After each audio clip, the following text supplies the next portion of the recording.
All right, good morning again. This is Mrs. A. I'm going to take you on a quick virtual expedition of the Baltimore Museum of Industry. And after our presentation about what a robot is this morning, I hope that this links a couple things together as to why humans have created robots and talk about the jobs that robots can do for us. Okay, so this is the Baltimore Museum of Industry. It is located uh, near a harbor on the location of a former canning plant. So, an oyster canning plant to be exact. So, if you've ever had oysters before, they are they are mollusks and they have the two shells and you have to pry them open. So a lot of the work that was done inside the canning factory was very, very hard and very, very tough. So that's where we're going to kind of start. So the museum itself has a lot of different things, but it has a simulation of like what the different steps were to can in this actual canning factory. And so I'm just going to kind of take you through this first part right here. So the first part is about the oysters themselves and preparing the oysters. So, the things that I want you to kind of take away from this virtual expedition is how hard and how, just dull this work was. How much that it must have like been so boring to just sit there and shuck oysters all day. So this quote right here, and they'd have rubber aprons and things of that sort because when you hit that oyster, you splattered and it went all over. So think about how dirty that is. Think about how briny and like the seafood smell would get on all your clothes. Think about how dirty that is. And so when we talk about robots today, we were talking about the three Ds: the dull, the dirty, and the dangerous jobs that robots take from humans and replace humans with. And so, another part of this exhibit is that the canning factory, the oyster canning factory, turned into like fruits and vegetables, and they started packing and canning fruits, vegetables, and different things of that sort. But I want you to take a look at this photo right here. Um, they're children. So you think about kids as young as, 5, 6, 7, kindergarten age. They would be taking large boxes of beans, berries, tomatoes, and that work was super, super hard. So during that time before the Industrial Revolution came about and before child labor laws, all those jobs were extremely, extremely hard and very taxing for those people. All right. Going then again. So you have the filling, the prep stations right here, and you see kind of like the start of an automated process for canning over on this side, which with like the little rolling, the inclined plane over here. And so people who were in this line right here. So take a look at like this picture right here of these women in line that were just doing this menial task of just putting fruits, vegetables, and oysters into cans. Think about how boring that day would have been. Oops, I don't want to go out that way. I want to go back this way. So here's another thing about child labor right here. There are several dangers connected with work when children do it. There are machines, which no young person should be working around, unguarded belts, wheels, cogs, and the like that are menace to careless children. So think about if you have young children at home, or if you know young children, they like to explore and they like to try and figure out how things work the way that children do. And think about how hurt these kids could have been when they were doing this process. All right.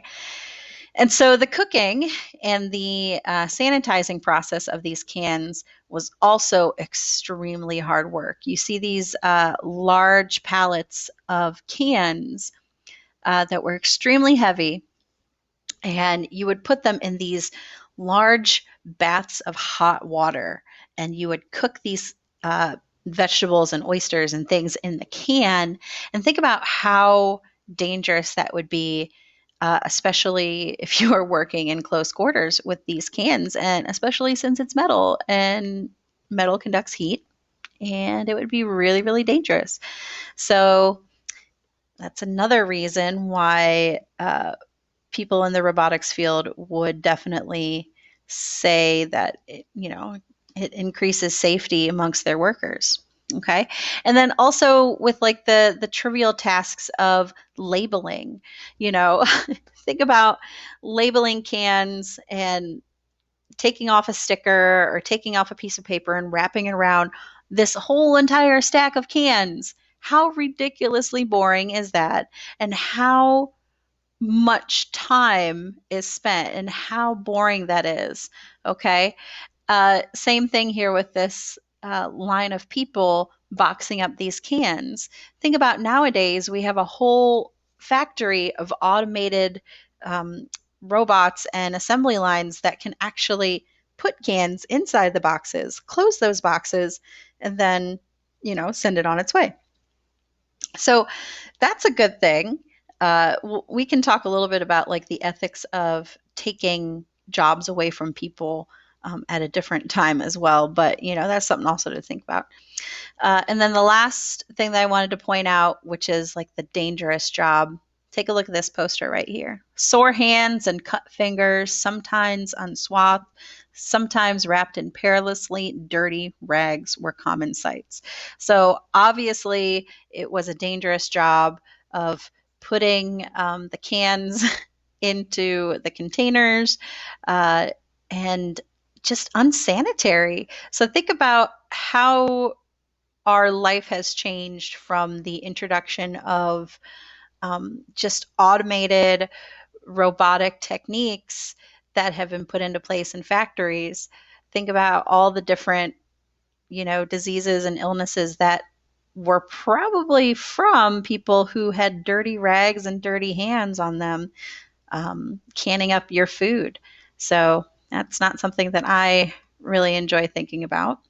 So, yeah, so that little exhibit kind of illustrates the fact of how robots can help us out with all those different dirty, dangerous, and dull tasks. So I'm going to go through this museum again, and you can explore it too. I'm going to send you the link.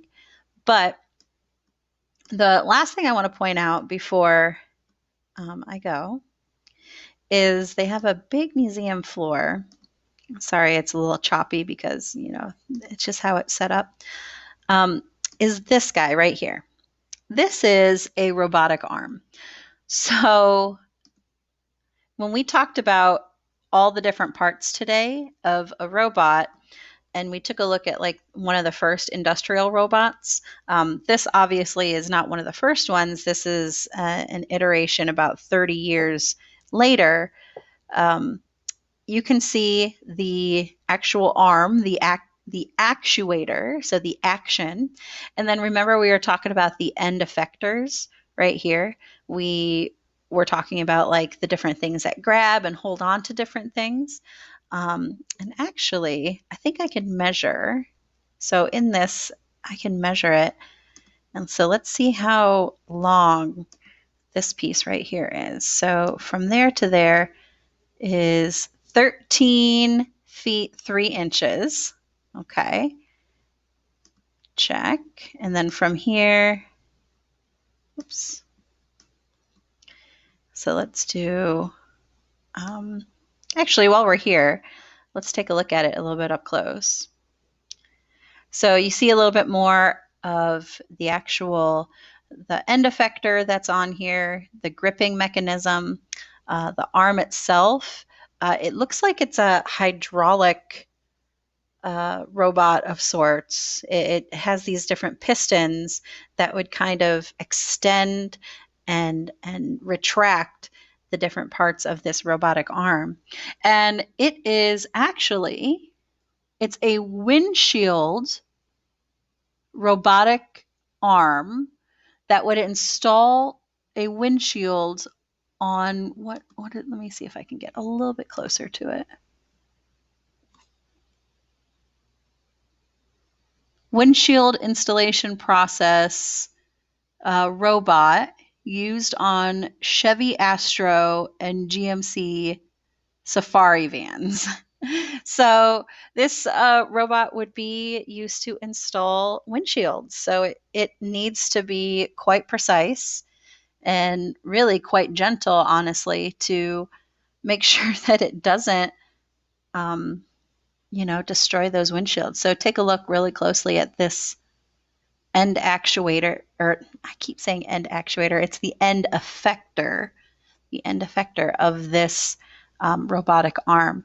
So you see all the different um, the mechanisms that go in there. I cannot pretend that I know exactly how this specifically works, but all I know is that it looks like it's a hydraulic type of robotic arm, and that's probably how it was used to like pick up the different windshields and then place it in place so that either workers or other robots would weld those windshields or put it in place. So that's what I wanted to show you earlier today. So thank you for going on a quick little expedition with me. I hope you all have a wonderful day and explore this museum at your leisure with the link. But yeah, I hope you all have a wonderful day. Bye.